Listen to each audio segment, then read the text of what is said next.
주님께서 여러분과 함께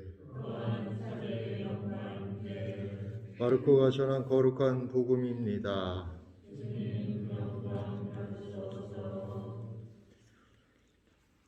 그때 예수님께서 티로 지역으로 가셨다. 그리고 어떤 집으로 들어가셨는데 아무에게도 알려지기를 원하지 않으셨으나 결국 숨어 계실 수가 없었다. 더러운 영이 들린 딸을 둔 어떤 부인이 곧바로 예수님의 소문을 듣고 와서 그분 발 앞에 엎드렸다. 그분은 이교도로서 시리아 피니키아 출신이었는데 자기의 딸에게서 마귀를 쫓아내 주십사고 그분께 청하였다. 예수님께서는 그 여자에게 먼저 자녀들을 배불리 먹여야 한다. 자녀들의 빵을 씹어 강아지들에게 던져주는 것은 옳지 않다 하고 말씀하셨다. 그러자 그 여자가 주님, 그러나 상 아래에 있는 강아지들도 자식들이 떨어뜨린 부스러기는 먹습니다 하고 응답하였다. 이에 예수님께서 그 여자에게 말씀하셨다. 네가 그렇게 말하니 가봐라. 마귀가 이미 내 딸에게서 나갔다. 그 여자가 집에 가서 보니 아이는 침상에 누워있고 마귀는 나가고 없었다. 주님의 말씀입니다. 그리스도님 찬양합니다.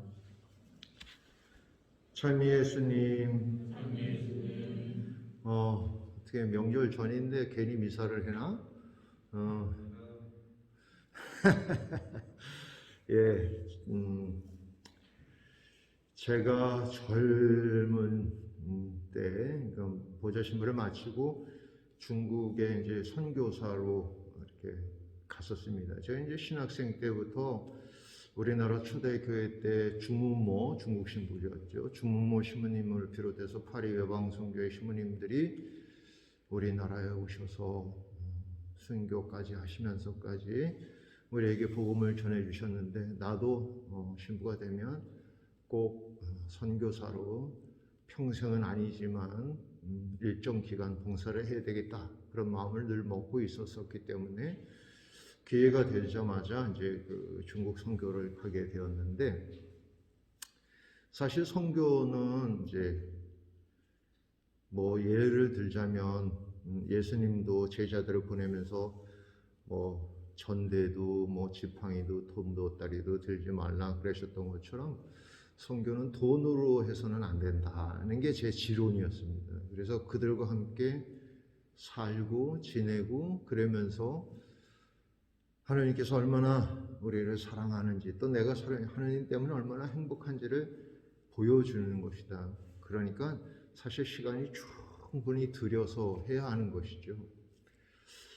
그런데 제가 1년쯤 지났을 때 한국에 들어와서 제가 모금을 해서 그 중국에 이제 돈을 이렇게 갖다 주게 된 사건이 있었는데 거기 길림에 이제 신학교가 하나 있는데 아주 그냥 지방 신학교이니까 교구 신학교니까 아주 열악한 그런 환경이었습니다.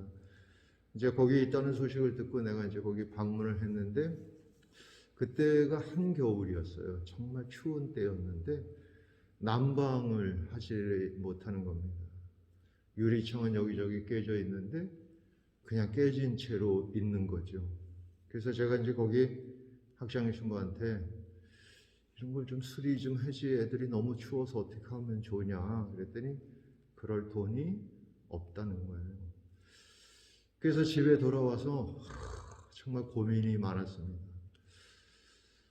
내가 한국에 가서 모금을 해다가 이렇게 도와주는 게 옳을 것인가 아니면 기꺼이 그들이 겪어야 하는 과정인가 뭐 이런 것들 때문이죠. 그런데 거기서 이제 졸업해서 신부된 아주 저보다도 더 젊은 그런 신부들이 젊은데도 저보다도 허약하고 아프고 저도 그때 뭐 별로 그렇게 튼튼한 상태는 아니었는데도 그런 걸 보면서 너무 못 먹고 또 너무 열악한 환경에서 지내서 그런 게 아닌가 싶어서 이제 한국에 와서 모금을 하게 된 거죠. 이제 제가 뭐 유명한 신부도 아니고 그러니까 이제 그 전에 있던 본당에 가서 이제 이렇게 어려우니까 좀 도와주십시오 이렇게 하는데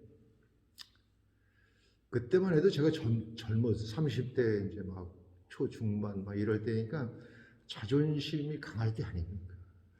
근데 그거 5천 원, 뭐 많으면 10,000원 그거 받으려고 또 그거를 주시는 분들께 막 예수님께 절하듯이 막 고맙습니다.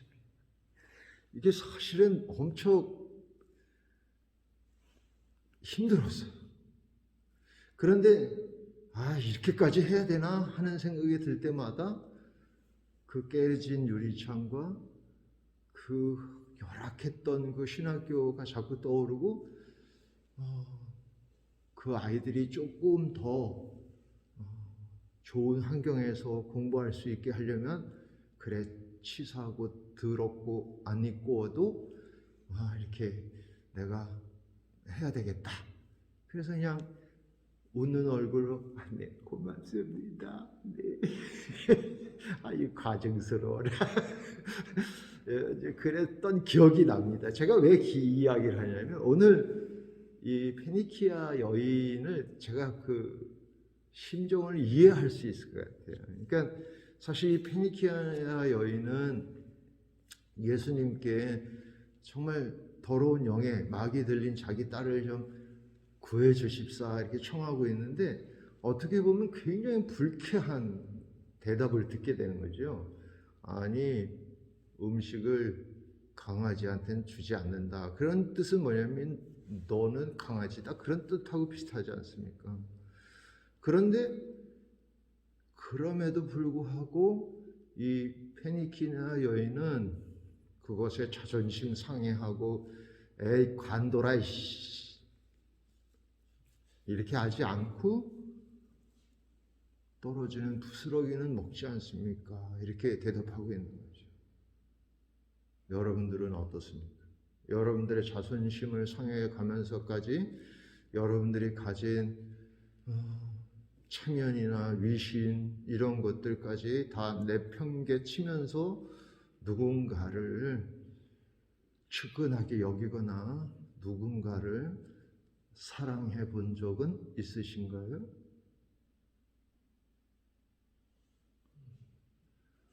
사실은 그런 경험들이 어쩌면 저 자신도 많이 바꾸어 놓았던 것은 아닌지 그런 생각도 듭니다. 여러분들도 이 말씀 안에서 내가 진정 그러니까 적어도 말이죠. 우리가 예수님을 위해서 또 예수님 말씀을 위해서 또 교회를 위해서 좀 더럽고 치사한 그런 상황들조차도 담담히 받아들일 수 있는 그런 신앙이 필요해요. 이제 오늘 복음으로 다시 돌아가서 얘기하자면 이 페니키아 여인에게 이제 살려주십시오. 나는 강아지한테 먹을 걸 안 준다. 강아지는 부스러기라도 먹지 않습니까? 그렇게 말하니까 그럼 가봐라. 이게 뭔 말이에요? 내가 그렇게까지 자존심을 상해가면서 이렇게 말씀을 드렸더니 그래 그럼 한번 가볼까? 이것도 아니고 그렇게 말하니까 그럼 가봐라. 그랬더니 믿고 갑니다. 이 대목이 다른 어떤 것보다도 중요한 것 같아요. 근데 우리는 이렇게 확실한 어떤 결과나 어떤 확실한 표징이나 이런 것들이 아니면 쉽게 이렇게 받아들이거나 그러지 않으려고 하는데 실제로는 그 우리의 불신앙이 우리의 그런 믿지 못하는 그런 상황들이 좋은 결과를 가져오게 하는데 방해를 하는 게 아닌가 그런 생각이 들어요. 내가 신앙생활 하면서 기꺼이 예수님 말씀 때문에 어떤 것들에 대해서는 모든 것들을 내려놓을 수 있는 그런 삶이 되었으면 좋겠습니다. 아멘.